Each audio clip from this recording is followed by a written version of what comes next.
done this every year for quite a few years now, and as I was preparing for this talk, well, you know, it's kind of one of those, while things stay the same, they seem to change, and we have some new things to talk about this year. I want to go through some things that are kind of rehashed, but a little different twist on them. I see you once a year at this talk, and as one gentleman said, I will not point out, he said, I think that's good for me that I only have to talk to you once a year. So I think I knew what he meant. Anyway, no, I understand. Again, we all hope that we don't have to deal with this any more than possible, but it is a fact of life, raising livestock. What I want to do to start with today, a couple of things. Typical talk that I hope typical for me that I like to give. I like interaction. I like questions. I like to handle those questions as I am going through the materials and as you have them. So please feel free to raise your hand, ask a question, and I'll be glad to take those and do my best to give you the material that you want to hear today. You have an outline. If you don't, again, if you just came in and don't have one, raise your hand and we'll get you one. I just want, I'm not going to have a chance to go through all these slides. Kind of my approach to this presentation and many is to give you probably more slides than we can cover for several reasons. I always have this thought that I'll rush through everything, nobody will have any questions, and I'll be standing here with 20 minutes to go and nothing to talk about. That's never happened, but I don't want it to happen, so I usually have more material than we can get through. Two, I want you to have this. I want you to have it in case you have a talk. I know you all go home and read these line by line and take notes. John Odie there from Wallace's Farmers shaking his head up and down. But if you do see something in there that I haven't covered and you have a question on, please give me a call. Send me an email. As I've said before in these presentations, I don't put my email address on here, but tell you what, you Google Eldon McAfee, and I used to say you get me and a guy out of Everton, Arkansas, who was arrested in California about 6-7 years ago for selling puppies out of the back of his van. He's moved down the list a long ways. So anymore, you probably just get me. There aren't that many Eldon McAfees out there in the world. So again, get a hold of me if you have questions about anything, whether we've covered it, whether we haven't, and I'll be glad to visit with you to make sure I clarify things. And one thing I will say, for those of you in the consulting business, which I think we attorneys are consultants anyway, I find many times I learn as much from the question as you probably do from my answer, which I don't know if that's a good thing or not. But questions help me know what's going on out there. For today, I'm going to point him out right away because he's a valuable part of these presentations. Gene Tinker, Iowa DNR, raise your hand, Gene. He's in the back there. As many of you know who come to these presentations, Gene is not bashful when we start going through this stuff, which is the way I like it. Gene will raise his hand, chime in, and I often turn to Gene and say, Gene, did I say that right from DNR's perspective? Now notice how I said that. I said, did I say that right from DNR's perspective? Because as many of you know, I don't always agree with DNR, and they don't always agree with me. But we have a good discussion, and I have to say, unless you want to pay me or somebody like me some money, why DNR's position is the one that probably carries a little more weight. But anyway, that said, back to the outline. Let's just take a look at what I want to cover. So some of you, if you have something else going on this morning, I'd like to see you here for the full time, but I understand if you need to get going, don't worry about that. What we're going to cover, the first page, animal capacity. Seems pretty basic. I talked about this. I talk about it, I think, about almost every year. Last year I talked a little bit more about it, and then we did an article for the pork producers, and the coalition ran it in their newsletter too, about figuring animal capacity, animal unit capacity, and how it's a little different than some people think. On over on page 2 then, a few issues on the master matrix that I've seen come up in the past year when permits have went in front of the County Board of Supervisors, how the matrix has been looked at by some counties and by the DNR. Those are slides 8 and 9. Then an issue on adjacency and separation distances to a neighbor's house. This is another issue that has come up. Kent Maurer, who of course you've all heard from this morning, I may put him on the spot here a little bit too as we go through these things because he deals with producers one-on-one, as you know. This is an issue that regarding adjacency, separation distances to the neighbor's house, and some kind of a finer point of the regulations. I guess what I want to say is I'm not going to go through some of the basics of Iowa regulations on separation distances to neighboring properties, et cetera, manure management plans and that. We've had the same regulations in place for that for pretty much since 2002. So what I'll be doing this morning on the regulation side is just covering some of the things that I see come up in disputes, so to speak, either with DNR, with the county, et cetera, and we'll be talking about those. I'll have a couple of things some legislative changes that I don't have slides for you on, but I'll talk about those there when we get to page 3. Then page 3, clear on over to page 5, even on over to page 7. Slide 39 will be about the DNR EPA work plan. And you've heard much about that. We talked about that a year ago at this seminar, and it is now in place. And I could probably sum it up in a couple of slides, but I wouldn't want to do that. We want to go through some of the history, but as you've heard, DNR, if you have more than 2,500 head of hogs, which is 1,000 animal units on one site, sometime in the next 5 years, DNR will be coming to your site, to your operation, to do what's called an NPDES evaluation to determine if your operation is discharging. One of the things I take particular leeway with when I have the mic up here is editorializing, and I'm going to editorialize right now. I think it's a complete waste of time. But, all right, that is not the position of the Iowa Pork Producers Association. That is the position of Eldon McAfee. Because Iowa law says you cannot, as a confinement feeding operation, you cannot discharge. But EPA is requiring DNR to come to your farm and determine if your operation is discharging and needs a discharge permit. Go figure. Anyway, that's what we're doing. I'll quit editorializing. Well, no, I won't. But that's what they're going to do, and sometime over the next 5 years there will be an inspection of your property to determine that. Okay? If you're over the 2,500 head, that's for sure. If you're under that, maybe. We'll go through all that. Then we're going to talk about nuisance, the current state of ag nuisance cases in Iowa. Those are slides 40 through 42. And then on over to page 8. Pages 8 and 9 kind of come under the heading of if we have time. The winter manure application rules.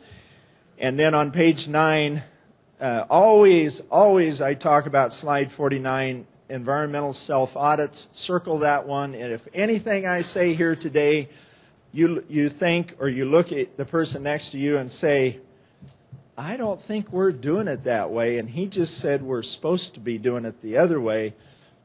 Environmental self-audits, the quote-unquote get-out-of-jail-free card.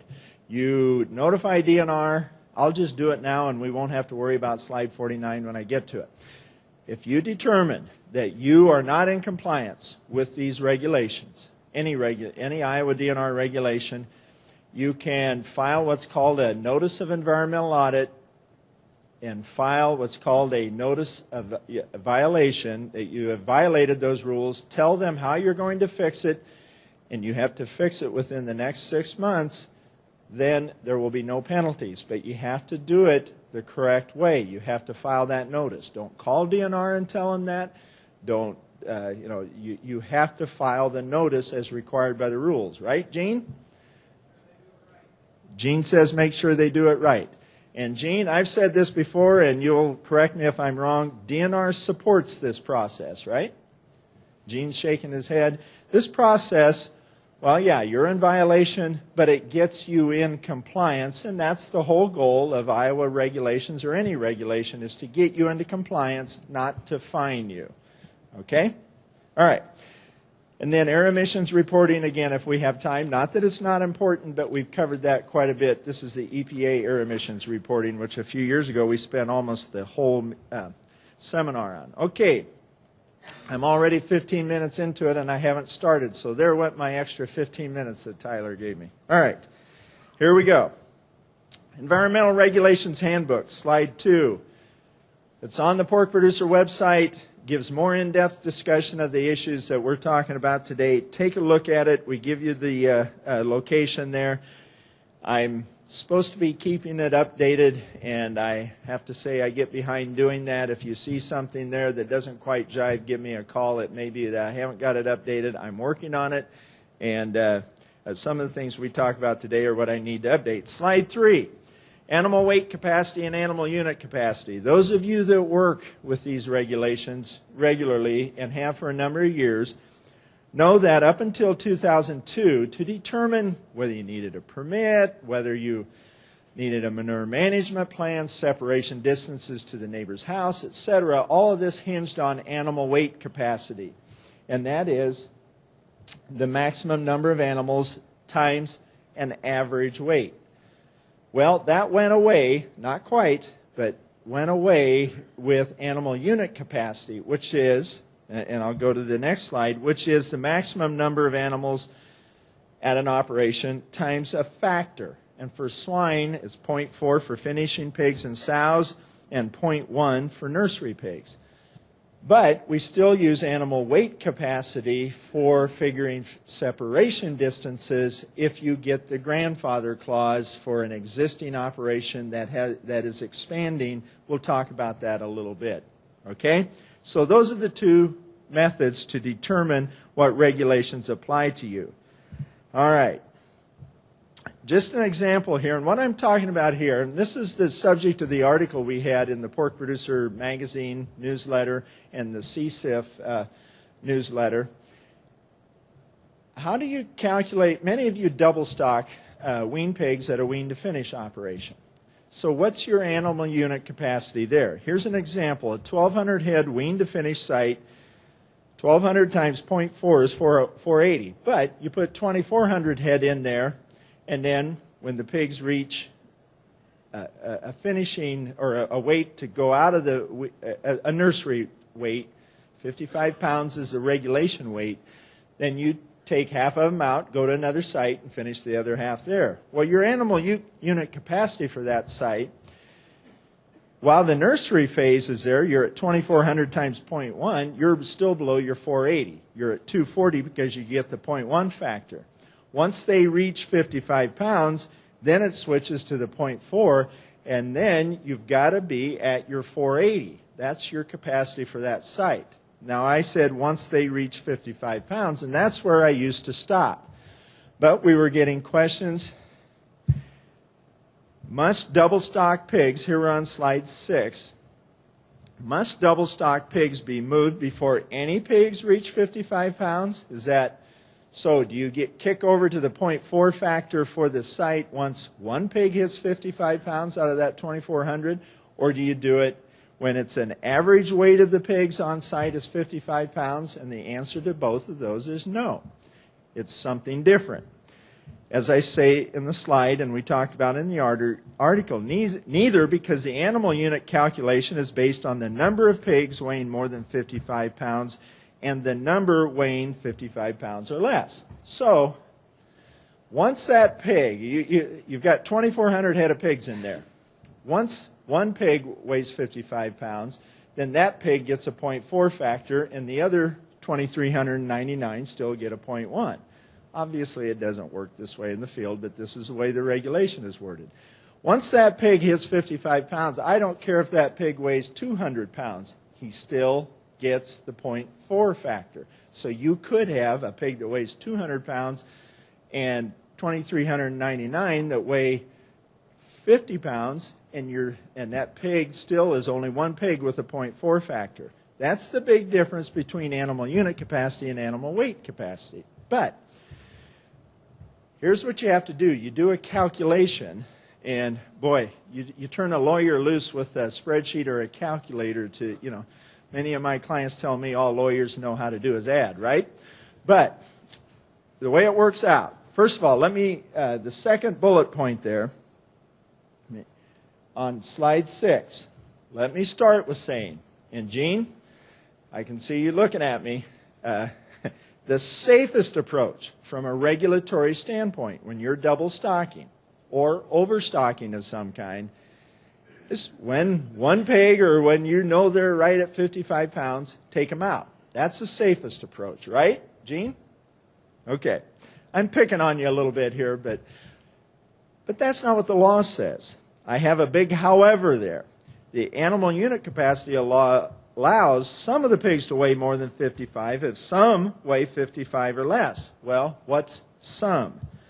Okay. Here's a calculation, and again, I've had people look at these calculations. And maybe you've set up a spreadsheet or something.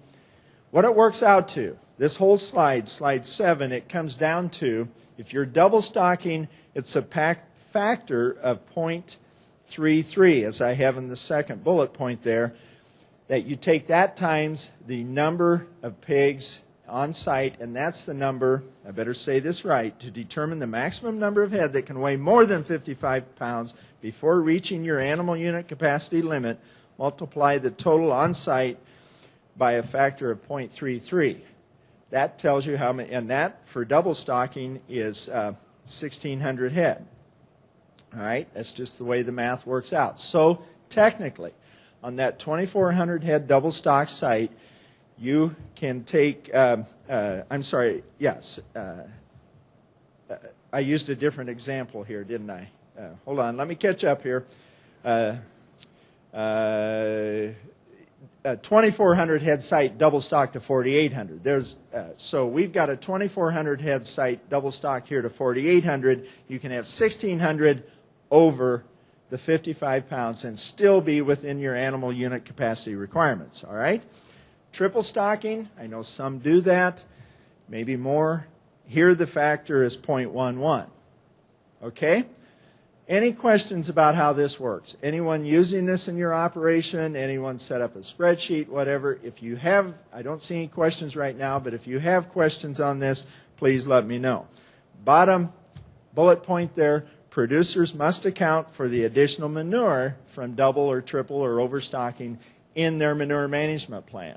So you have to account for it, but otherwise, by calculating it this way, you're in compliance with your animal unit capacity requirements. Okay? If more than that get over 55 pounds, if you've double stocked that 2,400 head site to 4,800, and when you move them out of there, every pig is over 55 pounds, yes, you're in violation of the law. Okay? That you have exceeded your animal unit capacity. So you just need, I don't see too many enforcement actions on this. But I have to tell you what the law is and what you need to do to comply with it. I guess the point I'm trying to make, and I don't mean to belabor the issue, the point is you have some leeway. You can have some pigs over 55 pounds in a double stock building. But you can't have them all over 55 pounds. Okay? All right. Now, we've moved on to, we're on slide 8. And on slide 8, we're talking about master matrix issues. Those of you who are MMP consultants, engineers, work with producers on submitting permits and working on the master matrix, getting county approval. We see a few skirmishes every year with counties scoring the master matrix, and this year was no different. Just a primer on the law on slide 8. The county scores the matrix first, okay? If the county does not give you a passing score, then the DNR scores it. But the DNR scores it independently, and it is routine from what I've seen. But let me back up. If the county passes it, we're done. DNR never looks at it. They don't get to score it. If the county passes it, you pass, then assuming everything else is okay, you get your permit. If the county denies, gives you a failing score, then DNR scores it. And I'll say this, and Gene doesn't need to respond if he doesn't want to. DNR is a very, very tough grader. And it's not unusual for DNR to deny points that the county gave you. They scored independently, and it's not unusual for DNR to give you points that the county denied. But it's a clean slate when DNR scores your test. And again, I say in that last bullet point there that DNR has failed most matrices that counties have denied. There have been a few that they have passed. All I'm saying is I often hear from people when they run into a county that looks at the matrix very closely and denies some points, they say, well, that's passed in other counties that I've never had a problem, etc. It's up to the county how they score it. Just because another county passed it doesn't mean this county will, nor does it mean DNR will. Okay? All right. What are some of the issues? Many of you could tell me these issues. The ones I see that garner the most attention are landscaping, the landscaping points, the trees. Do you have enough in there for your design, operation, and maintenance plan on the rows of trees, etc., the species, how they will be maintained, etc.?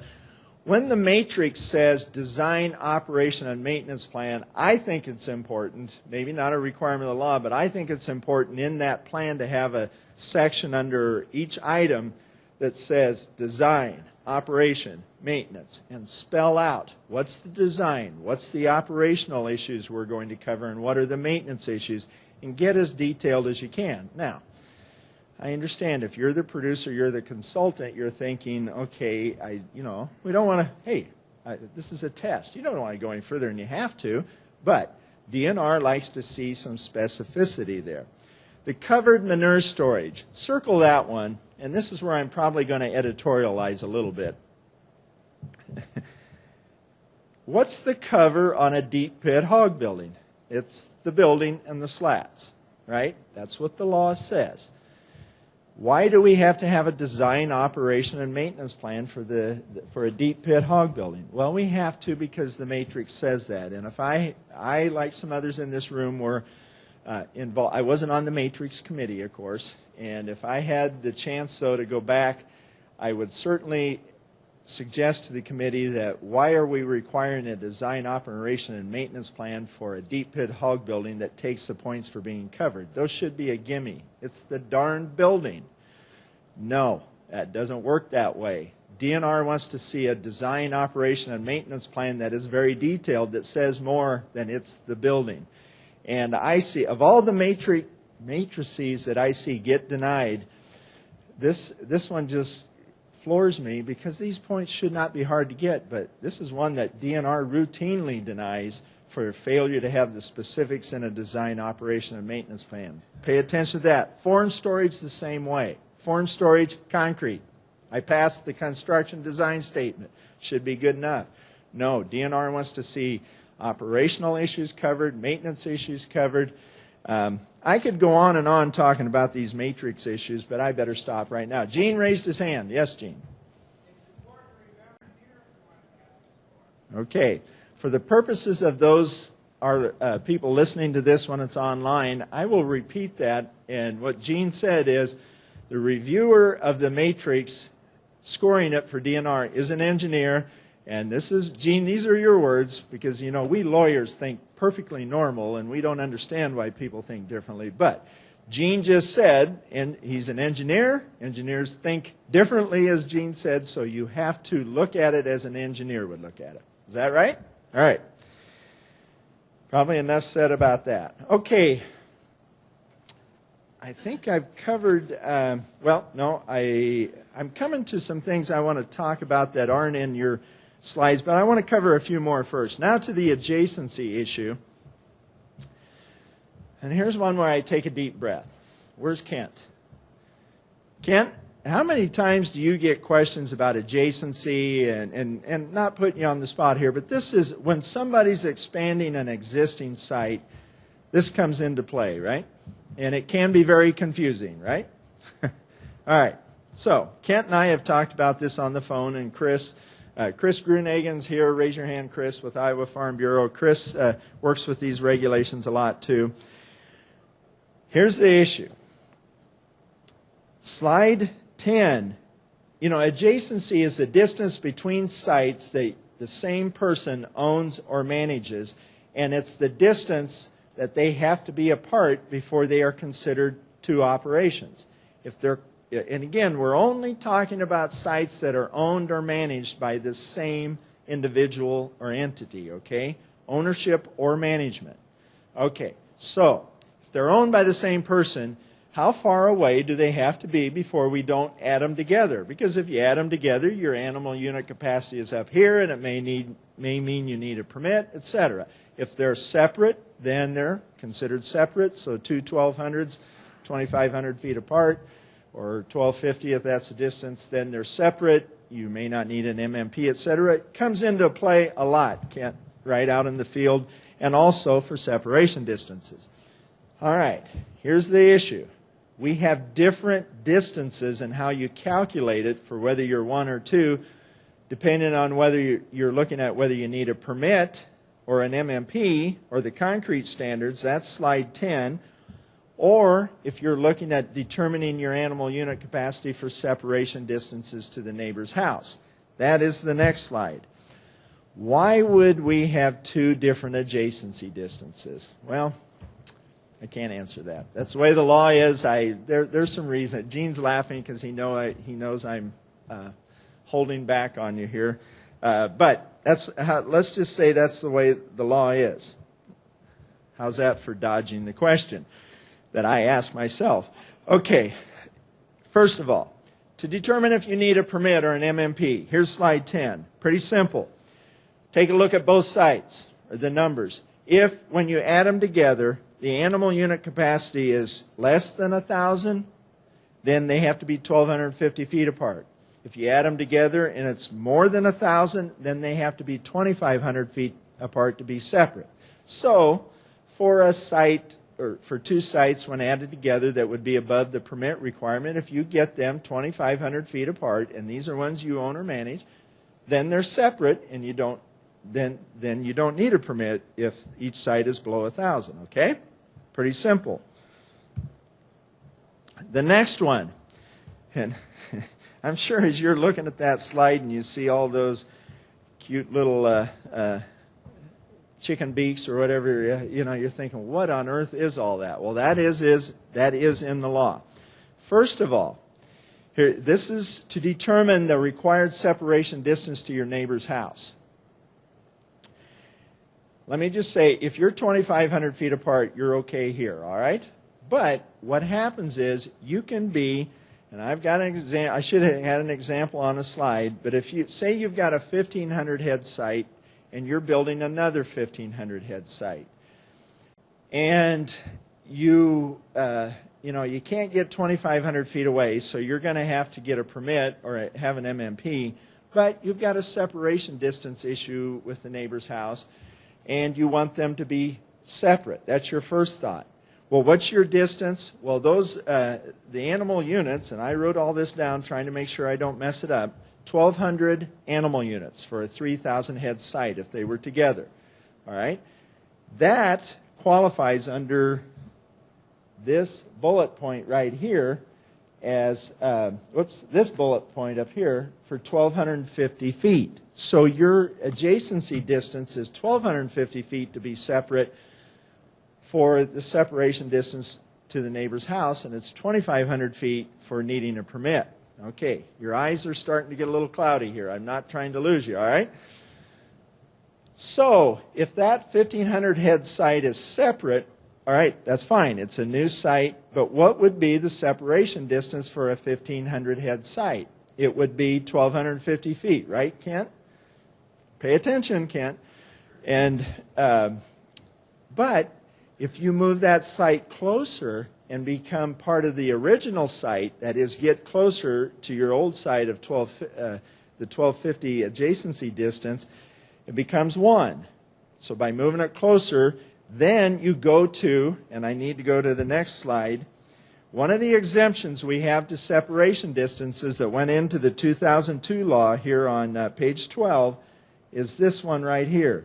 If you expand a confinement feeding operation, you get to use the separation, and that operation was built before the law went into effect in 2002, April 1 of 2002. If you get it, if you expand that site, then you get to use the separation distances that were in effect for that site. You get to use those tables. So you get grandfathered into better separation distances, and by pulling it closer, making it part of your original site, your separation distance is 750 feet.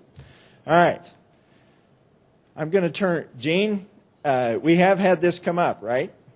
Where there was an issue with this site being, the new buildings being a separate site. The distance was greater to a neighbor's house under the rules in effect for that separate site. Couldn't build, neighbor didn't want to give a waiver, etc. So by pulling it back in closer, and sometimes closer to the neighbor's house, you get an exemption, a grandfathered separation distance, and you're able to build. All I'm saying is, and Kent, I don't mean to pick on you, but chime in here. People need to understand, if you're expanding an existing site, get some help if you need it, but you may have some options there, and this whole rigmarole I just went through is one of those options, right? Yeah. I just want to, we're talking about confinements here. Oh, yeah. This has nothing to do with open field. That's correct. Kent just said we're talking confinements, and yes, the CFO up there is confinement operations. So, again, if you don't have this issue, I'm sure you either one or really don't care what I just talked about, or two are totally confused. But circle these slides, and if you do run into that, please give. If you need help, give Ken a call, myself, DNR, because this can be the difference between you building and not building. Now, what can happen if you've got a neighbor upset here and not wanting you to build and thinking you can't meet the separation distance, and you figure out an exemption here? That's great. You may have other issues to deal with, and that could be back on what did I talk about? Nuisance cases. Just because you have an exemption to separation distances does not mean you have an exemption to nuisance lawsuits. Okay? We'll talk a little bit more about that. Let's see. I think I've covered everything there I wanted to. Let's go. One more thing on. Wait a minute. I want to go to slide 12. I went too far. Okay. Top point there, written waivers. Many of you, when you get ready to expand or build a new site and can't meet the separation distances, talk to your neighbors about getting a waiver. And, you know, over the years, when this went into effect back in 95, I thought, oh, how many are going to grant those? There are a lot of neighbors who will grant waivers out there.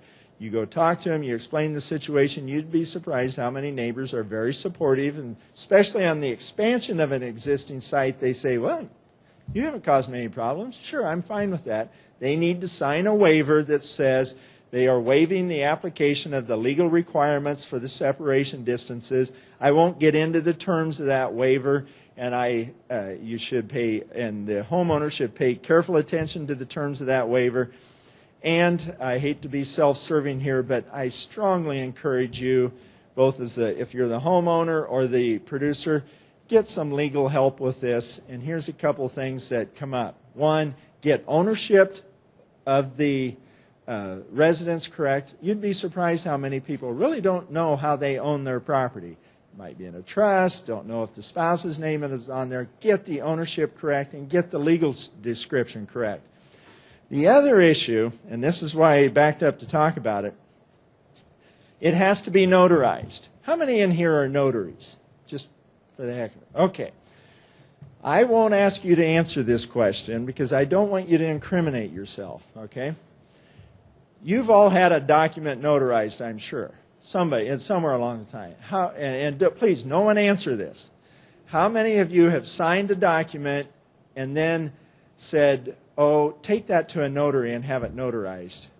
Give it to your wife, take to town. Banker knows it's me, or, oh, I shouldn't have picked on bankers. Attorney knows it's me. They'll just notarize it. No. Okay? There's various notary clauses, acknowledgement clauses, but almost all of them say subscribed and sworn to before me. If you're a notary, make sure that person either signs it in front of you, it depends on what the clause says, or brings it to you and says, that's my signature, swears that that's their signature. What we've had happen, and there is a case now where a neighbor signed a separation distance waiver. The the waiver was taken to a notary to be notarized without the people who signed it being present. And now the people are suggesting that that waiver is not valid, and let me just leave it at that, okay? There's some issues there, okay? Make sure that document is properly notarized. This isn't really a DNR issue. DNR is standard, well, it was presented to us, it was recorded, but it's more of an issue with the people who signed it later saying, no, we don't believe that's valid. Whole bunch of legal issues there. I'll get one more point. You've heard me say this before. When an attorney, and I'm going to say this is an interesting issue to look at. When an attorney tells you something is interesting, hold on to that back pocket, because interesting means they have to research it. Interesting means arguments. That's not good. That costs money. Take it to a notary, sign it in front of the notary. I know it's a problem sometimes for the neighbors to do that. They work. Don't cut corners here because it can come back to bite you. Yes, sir, we had a question. The question was, does that waiver carry through to a new owner of the residence? And the answer is yes, if it's properly recorded, properly notarized, etc. It runs with the land. It stays with the property. Okay. The question is, where do we record it? At the county recorder's office, where the property is located. Now, aren't you going to ask me, what if the residence is on one side of the county line and the hog? No, I won't answer that. You didn't ask it. Okay. Slide 13. I'm just checking my notes here because I want to make sure. I know I'm belaboring some of these points, but I think they're very important. Quickly, some things I don't have here. Then we'll get into the DNR work plan, EPA work plan. Public use area definition. You don't have slides on this. I'm just going from some. I probably should have given you slides, but I didn't do that. So what are some of the issues we're running into? We have a dispute now with DNR over the interpretation of public use area and whether a gravel pit where people fish is a water body that qualifies as a public use area which requires a separation distance. The dispute is mine on behalf of a client. I believe that the law, by putting the list of lakes in there as far as being a public use area, it means a water body has to be on that list. DNR disagrees with me. They say it is a facility where the gravel pit, the old gravel pit itself is a facility where the public congregate and remain for significant periods of time, and therefore is a public use area. That's being discussed at this point.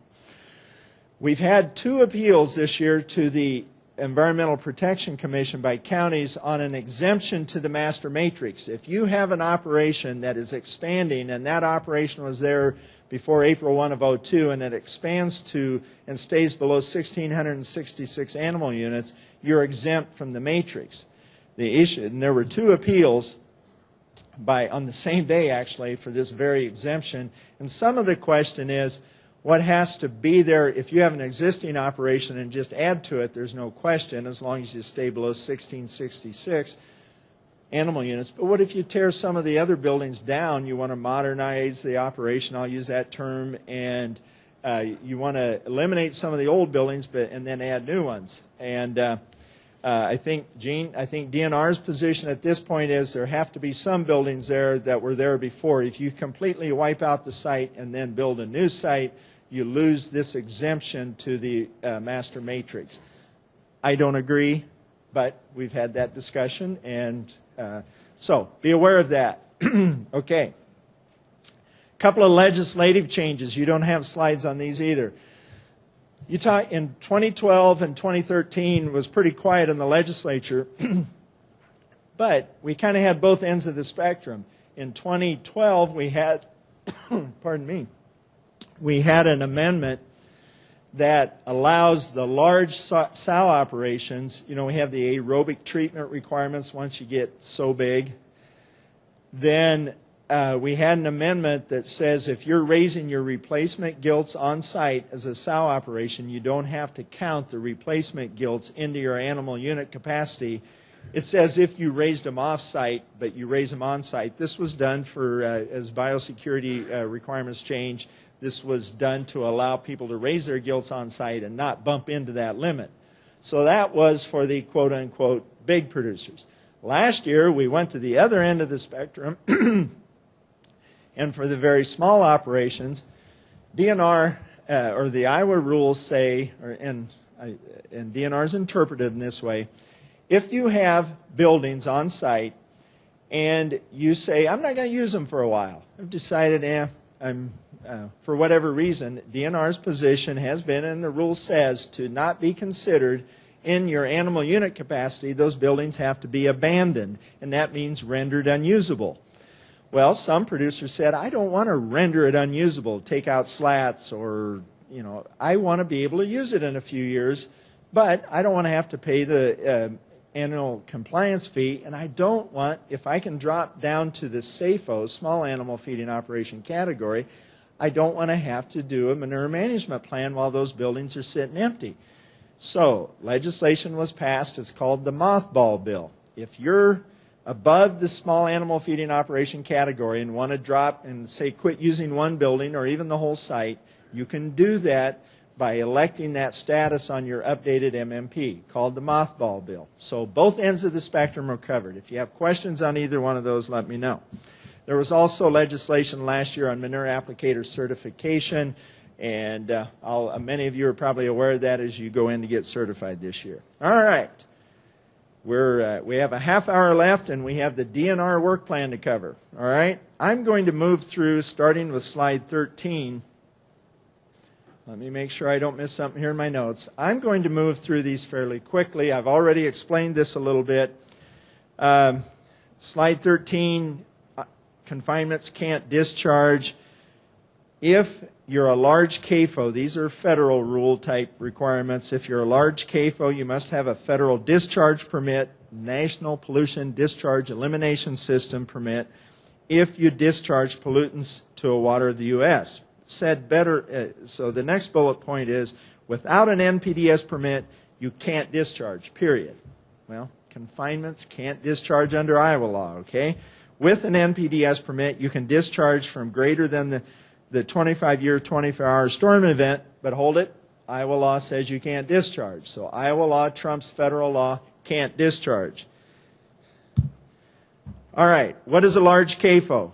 We've been talking about that 1,000 animal unit threshold. That's what it is for swine. Now, see that last bullet point, and Gene, this is something we talked a little bit about last year. If you have cattle in confinement, hogs in confinement, DNR rules say you have to add those together, right? Correct, Gene? All right. We'll talk about cattle in open feedlot and hogs in confinement in a minute, which is probably the more, well, I shouldn't say common situation, but anyway. Kent, did you have your hand up? Okay. This is like an auction. Don't be moving your hands out there. All right. Medium CAFO. Not much of an issue for confinements like it is open feedlots. Those of you with open feedlots, this is really an issue. If you're discharging to from an open feedlot, have runoff into a man-made conveyance, which DNR and EPA consider a road ditch to be a man-made conveyance. I'm not going to spend any time on that. We're on slide 17, moving to slide 18. Let's move on over in the interest of time. Slide 19. Circle slide 19, please. Well, you can do what you want. Anyway, here's what happens. I'm talking about these discharge permits, NPDES. Confinement hog buildings, again, can't discharge by law. Hasn't been an issue, Gene, and I'll try not to get you in trouble, Gene, because I know you've said before you've gotten in trouble for saying this, but again, confinement buildings that are required by Iowa law to not discharge, it doesn't seem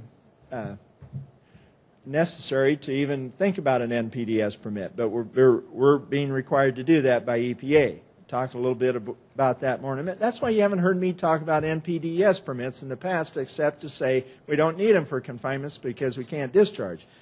But here's one that EPA is focusing on, and they do flyovers. We'll talk about those in a minute. If you have a hog building that triggers the 1,000 animal unit threshold, the large CAFO threshold, and then you have a relatively small cattle feedlot out there, whatever that term is, normally you don't add across species that are in open feedlot and confinement. You don't add them together under federal or Iowa rule. If an open feedlot and a confinement and it's hog confinement, cattle open feedlot, you don't add them together.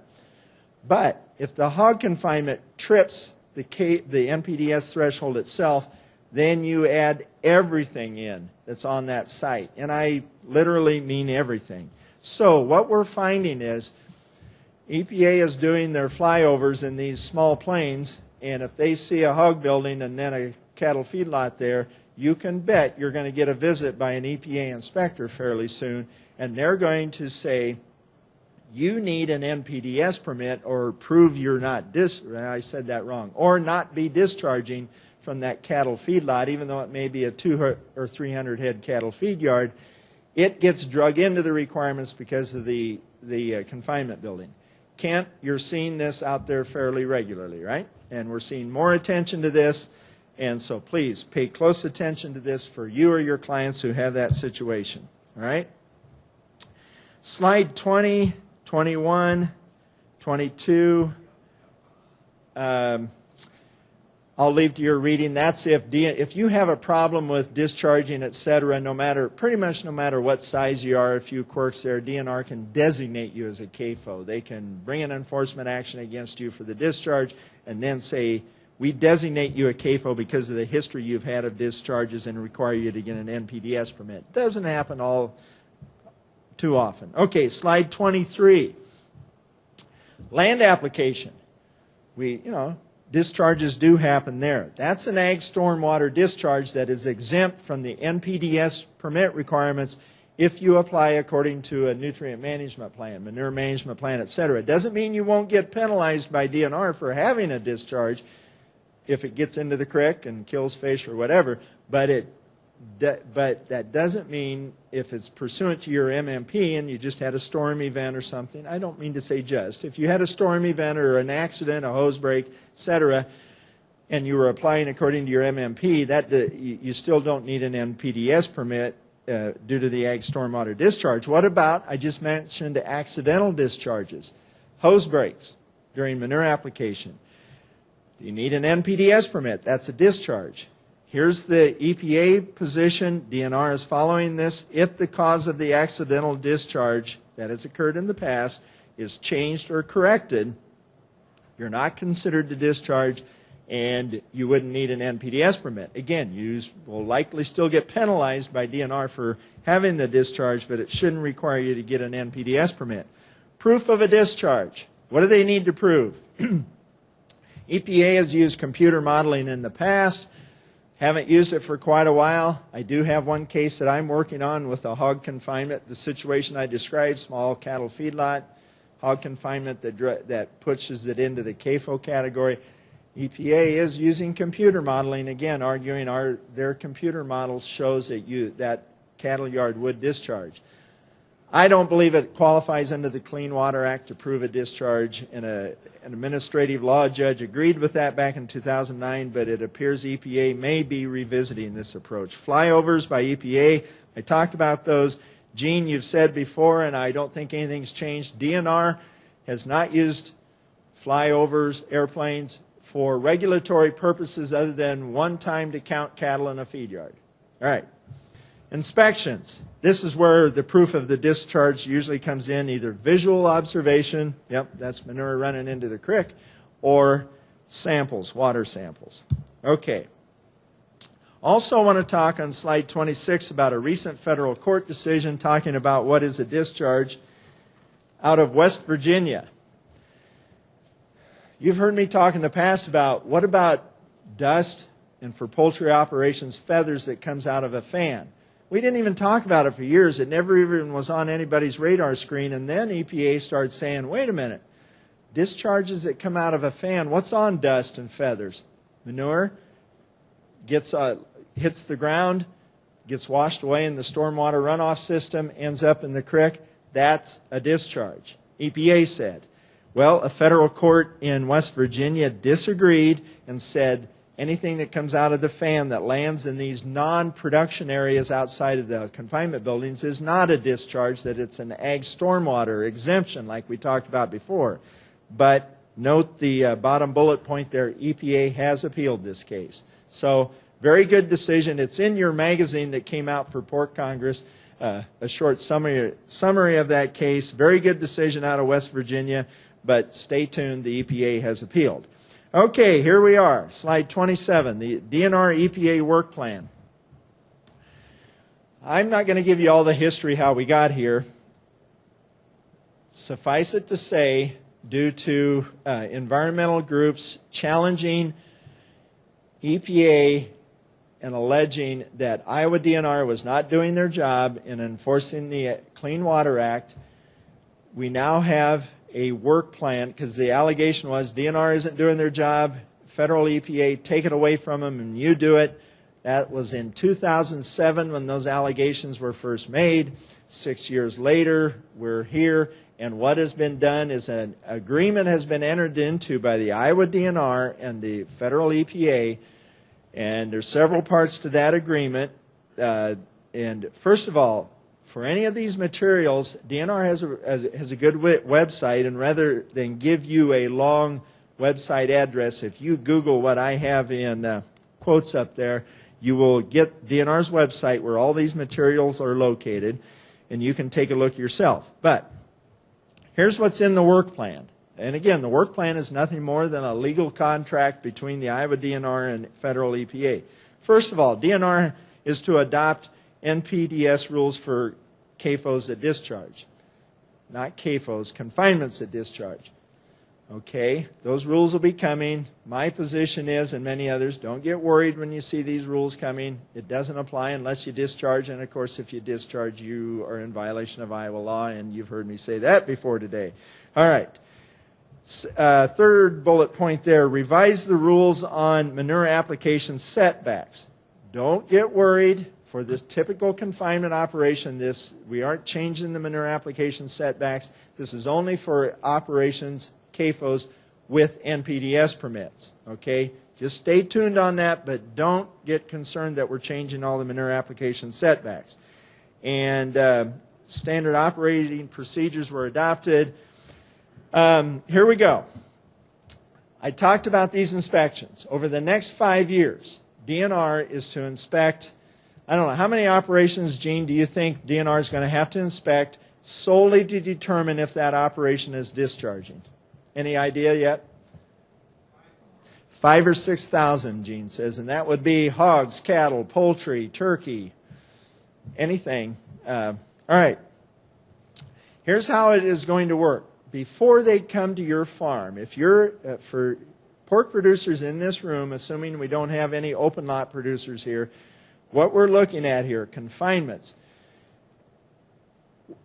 those that are larger than 2,500 head, that is 1,000 animal unit, you will get an on-site inspection. Okay? For the 1,250 to 2,500 confinement sites, the 2,400 head, the 2,450s, whatever, you may or you may not, and you're going to be down the list a little further, and I'll have the priorities list up here in a minute. But first of all, DNR must do a desktop assessment before they come out to do an on-site. Gene, generally the desktop assessment, I think as I have it described here, publicly available information, you go to the internet, go to the DNR file, etc., right? And that goes down to 300 animal units. Okay. So, I'll kind of go through this and then maybe we'll talk about kind of where DNR is right now. What I have in that bottom bullet point there is, for what do you need to do as a producer, I suggest right now, or at least in the near future, you check at the DNR AFO database online. Many of you have done that. If you have any trouble with it, let us know and we'll help you find it. And make sure that information is correct in the database, because that's where DNR will start. And if there's something wrong there, notify DNR and say this needs to be corrected. Now, if it's something in your favor, no. I'll leave that up to you. Okay, then you may even want to ask to look at your file with the local field office. I know you all stop by on a regular basis to visit with your DNR field office, but you may want to take a look at the file. Okay. In doing this desktop assessment, then the DNR fills out a form. And then for the medium-sized operations, not the largest, but the medium ones, then they will determine from that with some other factors whether you get an on-site assessment. All right? The large ones, the ones over the 2,500 head one, they do the desktop, but you're going to get an on-site inspection no matter what. EPA required that. All right, slide 29. Here's the priority. Circle this, because here's how DNR is to conduct these assessments and then on-site inspections. First of all, any operations with spills, significant releases, that's their words, not mine, or legally sufficient complaints involving discharges to water of the U.S. since August of 2008. Gene, before somebody asks me, what is a significant release? Something DNR has been called about, okay? And legally sufficient complaints. I think and I'm not picking on anybody here, what we were trying to get at in this, what EPA and DNR were trying to get at in this agreement, and there was a lot of stakeholder input on this agreement. Ag organizations, environmental organizations, etc. But what this language is trying to get at is something beyond the neighbor who just doesn't like you. Okay? All right. Those are supposed to be first. And some of those have occurred. I've had clients, maybe some of you have had, these are NPDES inspections. Determine if you're discharging. And next on the list are large open feedlot CAFOs, the open feedlots, and medium-sized open lots, including the combination lots we talked about. Fourth on the list are the large confinements, anything above 2,500 head for hogs, and then the medium-sized confinements are last. So over a 5-year period, looking at that, you might think, well, the large confinements above 2,500 head and the medium-sized ones will be down the list a ways. But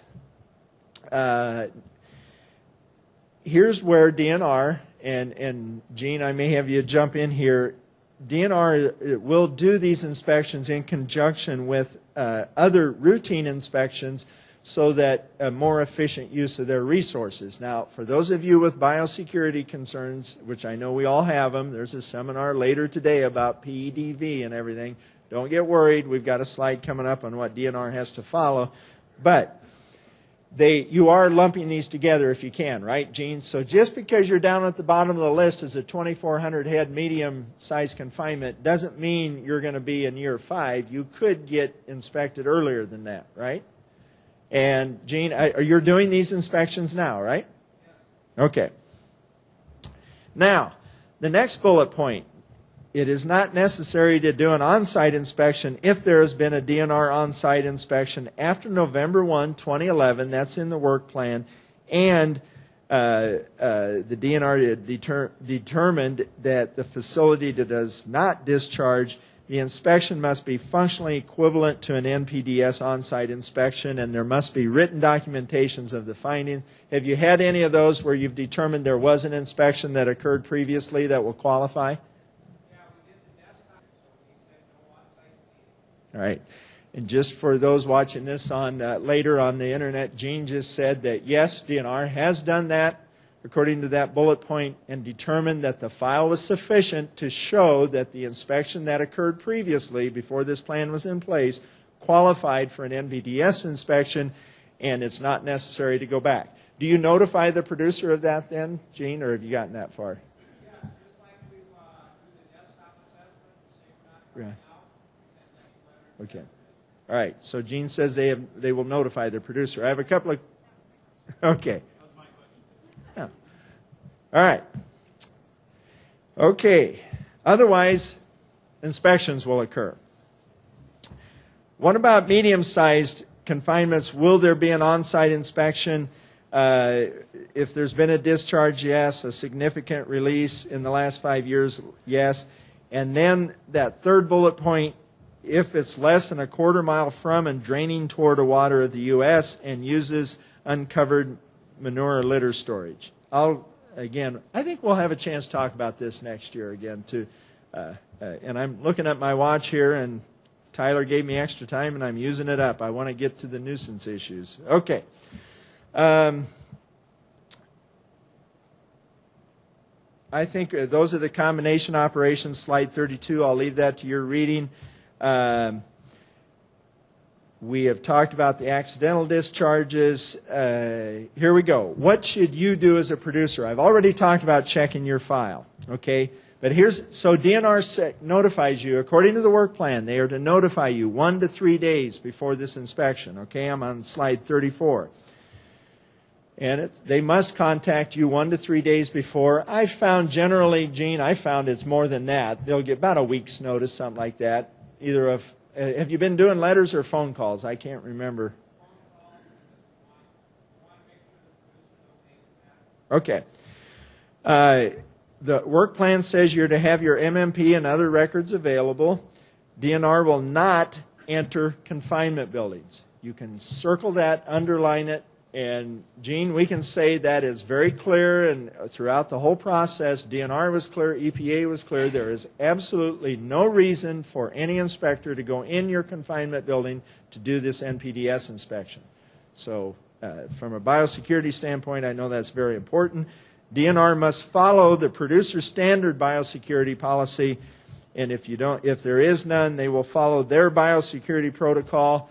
And, Gene, that's one you've had in place for quite some time, right? Okay. So biosecurity, again, the reason I bring that up is if they're lumping inspections together and have been at somebody else's place earlier in the day and want to stop at yours, but they would have to notify you ahead of time, all of this should get worked out.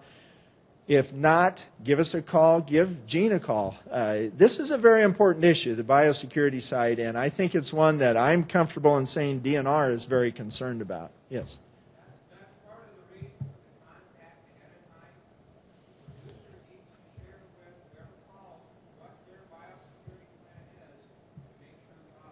Okay, Gene just said that's one of the reasons for the contact. You need to talk to them about your biosecurity policy at that time. And for those of you that would like to adopt a biosecurity policy that says no DNR, I don't think that qualifies as standard biosecurity policy. Okay? All right. I don't even have a form for that one. Okay? All right. Well, here we go. Gene, slide 35. When you're notified, producers should, and this is kind of our recommendations, ask for a copy of the desktop assessment. They'll send it to you. See what it says. If you have questions, get a hold of your consultant, etc. Discuss with DNR whether there has been a previous inspection that could qualify, and talk to them about your biosecurity policy, and then contact your consultant engineer, etc. I know some consultants will, depending on how you work with your consultant, will be present with you during these inspections if necessary. Okay, slide 36 are kind of the nitty-gritty here. What are they going to look at this on-site inspection? Well, they'll take a look at your MMP. The work plan says they'll ask about the maximum number of head confined in the last 12 months. That's your capacity that we talked about. So be ready to talk about what your animal unit capacity is, okay? And review how it's calculated. Review your MMP. Just be ready to talk. I know we're all busy, but this is an important part of the inspection, and DNR wants accurate information. So when they're there, now I haven't been out on one of these. Has anybody been on an NPDES inspection here? Okay, I'll just say what I think's going on, and you chime in if I'm off base or if I miss something. They'll take a look at the manure storage structures, obviously. Manure stockpiles, if it's a dry bedded operation. They will look for your perimeter tile, inspection port, or an outlet. Okay? They'll take a look at feed storage. Now, for hog confinement buildings, that's the bulk bins. And if there's spilled feed below the buildings, or below the bins. How about if you just clean that up, okay? But that is something that under the EPA rules, feed is considered a contaminant or an area that is part of the production area. I had one consultant tell me who's been on the one of these inspections, that manure had been hauled within the last month or so, and you could see where some of it, where they were loading into honey wagons, and there had been a little spillage, kind of normal, but it hadn't been, it had dried, hadn't been scraped up, and the inspector noted that. Okay, they'll take a look at mortality handling areas in composting. If you have a compost pile, they will look at that. That is part of the production area, and there can be no discharges both under federal and state law.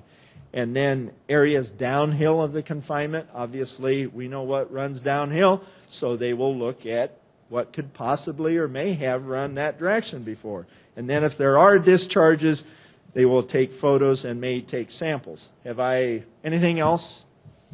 Part of the confinement building, take a look at your pump outs, your fan housings, etc., just to make sure that building is containing what it's supposed to contain when it comes to manure storage. Yes? Where they were loading? Okay. The lady here said that at your site they took photos of where the manure is pumped out and loaded. Okay. Anything else? Gene, have I covered it?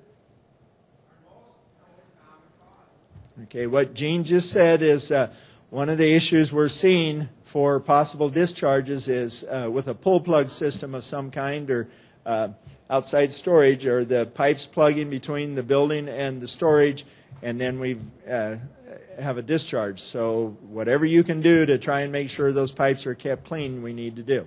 Okay? Anything else? All right. After the inspection, slide 37, DNR is to complete the inspection report within 2 weeks. So mark your calendars for 2 weeks after they're there. And I don't know if you're getting the reports to the producer by then, but shortly after that, the producer should have it, shouldn't they? So mark your calendar for 2 weeks. If you haven't heard anything, give it a few days and then maybe check. I know you're all anxious to hear.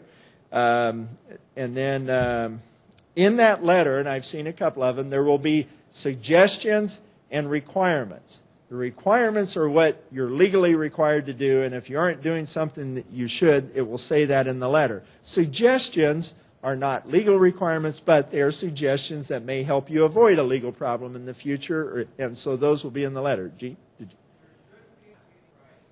Okay, what Gene said was there should not be any surprises in the letter, that whatever they told you should be on site should be the same in the letter. So what Gene is saying, and it's no secret, there have been criticisms in the past. I've heard it from producers that when the DNR person was there for whatever reason, sounded fine when they were there, and then I get this whammy of a letter that says I'm a bad producer, and I'm exaggerating there. But the letter was much different than what was said on site. Gene is saying they are making a conscious effort to have the two consistent. Okay? Yes? Are we collecting any water samples at these sites, or are we coming back and doing it later? The question was, is DNR collecting water samples on the day of the visit, or are they coming back and doing it later? Well, I have not. Gene, did you hear the question? At this point, there's going to be no sample. Okay, I know everybody here heard that. I want to repeat it for the internet. If it's not discharging the day DNR is there, but it sure looks like it could, then DNR will make a note, and the intent is to come back on a day when it's raining, snow melt, etc. So the question I'd have, will the producer be notified when they're for the second visit? We'll tell them when we're there that it looks like you've got potential. That wasn't my question, Gene. We will tell them when it looks like there's an issue. No, I understand that. My question was, when you're coming back, when it's raining, are you going to call first? Not necessarily. Okay, I thought that might be the answer. So no, seriously, that's the issue I think producers will ask. And again, you're saying that it won't be a surprise to the extent you're going to tell them when you're there that we're going to come back because we think you're discharging. The point being, maybe the producer ought to look at some changes. But you're also saying you're not going to call before you go back the second time when it's raining or snow melt or whatever. That will be the DNR showing up. Okay. Any other questions? All right. What do I have? 2 minutes? And I haven't even gotten to nuisance yet. All right. Penalties, not that they aren't important, but DNR is revising their penalty calculations. Slide 39, DNR must provide status or progress updates. Those will all be on the website, right, Gene? Go to that website that I suggest you Google, and all of this will be there. Okay, nuisance. I think we can run over. Tyler's not in here. I don't see him, so I'll run over. Tell him next year we need 15 more minutes. Okay. Okay. Slide 40. We're switching gears. Nuisance law. In 2013, just like 2009, 2010, 2011, and 2012, no ag nuisance cases in Iowa went to trial. Doesn't mean some weren't filed. Doesn't mean they didn't settle or whatever, but none actually went to trial. Okay? And as I've said in years past, I'll say it again, there is no central database yet that you can go to figure this out. So I think I'm accurate. I go by what people tell me, what other, contact with other attorneys, etc. But I'm not aware of any cases. And I'm pretty sure, there weren't. And again, I'm saying that went to trial. There is one ag nuisance case currently pending in Iowa courts, and that's in Poweshiek County. It's a jury trial against a hog operation, and the trial is set for November 18th of this year. There was another case filed in Wapello County, Ottumwa, against several hog operations by a total of, I believe, there were 72 plaintiffs, people suing on the lawsuit. But that lawsuit has been dismissed for the time being because in Iowa, you've heard me talk about this before, under Iowa law, you have to request mediation as the person suing. You have to offer mediation to the person you're suing over an ag nuisance case before you file your lawsuit. That was not done in this case. The case was then voluntarily dismissed with what we call without prejudice, meaning they can file it again, but they've dismissed it, and now mediation notices have went out to those people, and so mediation has to be conducted before it can be filed again. Okay? Those are the two I'm aware of, and one that is currently on file.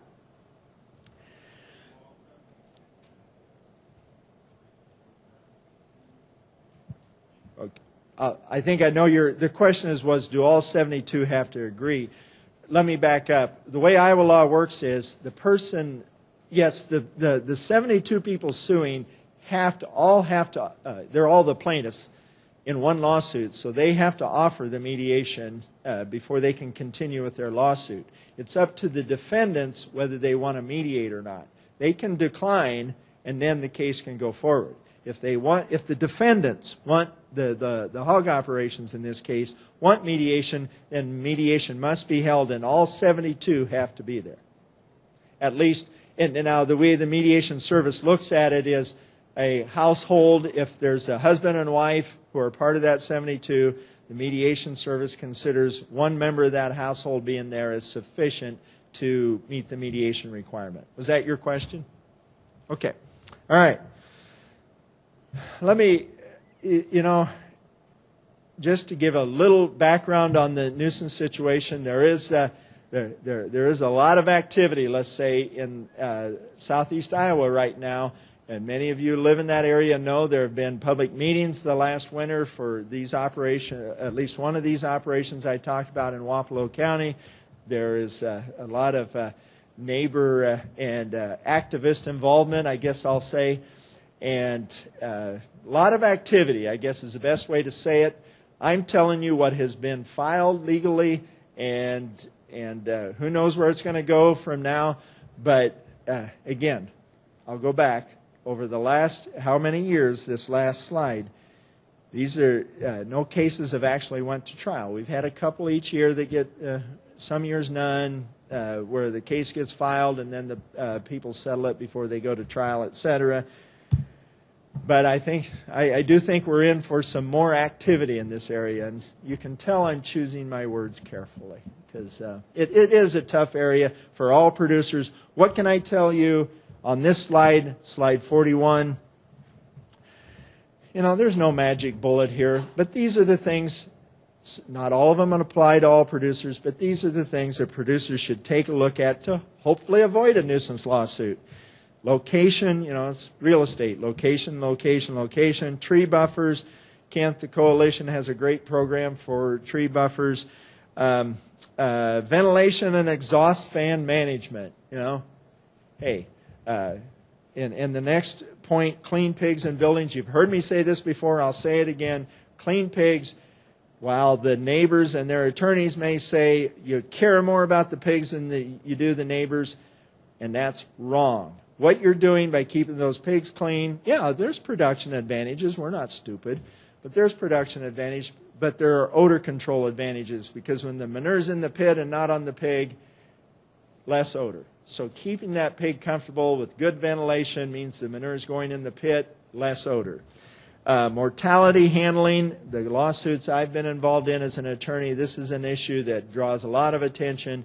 You know, there's not the concept of composting pigs, that is putting a dead animal carcass in a pile with sawdust and letting it compost, to use that term. Some people, that's repulsive. Properly done, there is no odor or not odor to a nuisance level. How's that? Because properly done, it is a very efficient way of handling mortalities, plus biosecurity-wise, it's secure, etc., but it has to be done correctly. And I have mortality handling there in general because putting them out there for the rendering truck, you know, we got to have good mortality handling areas, dead boxes, etc. Just mortalities are an issue that we've always had to deal with. It's a part of raising livestock, and we need to continue to deal with them. And then overall, operational environmental management, including neighbor communication and relations. And Kent, the coalition, is there and ready to help at any time, right? Along with the other organizations who work with the coalition. Yes, Blake. The question was, and that's one slide. You know, it's funny. I did take that slide out this year. But the question was, what are the rules on transporting mortalities from one site to another? Maybe you're composting at one site and bringing mortalities in. You can do it. You have to use the most direct route available. And you know, it's just. I'm trying to remember if the rules say anything. You know, it doesn't have to be a special vehicle or container. You have to use the most direct route available. And I always say, you know, don't pull into the Burger King to get a hamburger or something, you know. But anyway, Gene? Gene's point was, in addition to my comment about don't pull into the drive-thru at Burger King when you're hauling them from one site to another, don't be dragging them down the road, etc. Again, but good question. The composting rules we tried to make very clear and sure that you have the ability to have a central composting site so you don't have to have one at each production site. You can transport them, and just no special rules on a vehicle or anything to transport them. Okay? All right. And insurance.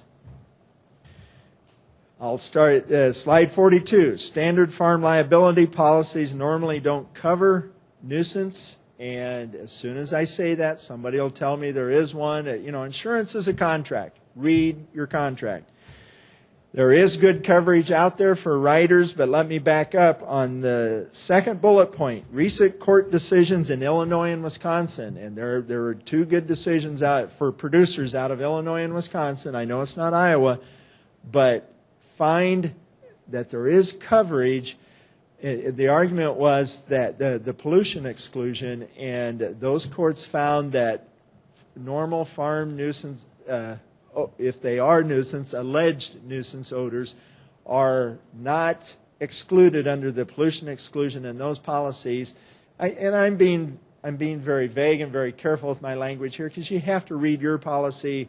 and you'd have to look at the policies the court looked at in those cases. But two very good decisions that indicate there may be some more coverage out there under some of these policies that weren't before. But what happens when a decision like that comes along? Policies often get rewritten. My position is there are good environmental policies out there that are written and intended to cover nuisance actions. Talk to your insurance agent, whoever provides insurance. There are quite a few of them. There are people upstairs with booths that are providing it. Know what your language says. Have it reviewed by someone. I don't get on my soapbox for attorneys too often, but an attorney, someone who will give you an opinion along with your insurance company and agent that there is coverage if you get sued for nuisance. All right?